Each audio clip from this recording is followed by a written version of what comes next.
कोल्लू में माह रमज़ान अल मुबारक में महंगाई में ओशर व इजाफे से शहरी सख्त परेशान है, जबकि प्राइस कंट्रोल कमेटी निर्खों को कम करने में मुकम्मल नाकाम दिखाई दे रहा है।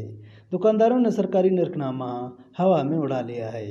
किसी भी जगह सरकारी निर्खनामा नज़र नहीं आता है।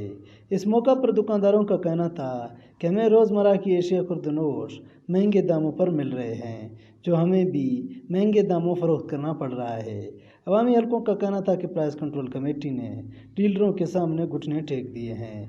प्राइस कंट्रोल कमेटी ज़िला में चंद डीलरों के सामने बेबस दिखाई दे रहा है। रोज़मर्रा की एशिया खुर्दनोश में होशर बा इजाफे ने गरीब तबके से 2 वक्त की रोटी छीन ली। माह रमज़ान में ज़िली इंतज़ामिया की जानिब से सस्ते बाज़ार का भी इनेकाद नहीं किया जा रहा है, जिसकी वजह से शहरियों को सख्त मुश्किलात का सामना है। दूसरी जानिब ज़िला में मौजूद वाहिद यूटिलिटी स्टोर पर भी एशिया खुर्दनोश न होने के बराबर है। इस वक्त कोल्लू में टमाटर 250 से 300, जबकि मुर्गी की गोश्त 450 से 500, भिंडी 240 से 270 रुपये फ़रोख्त हो रहा है।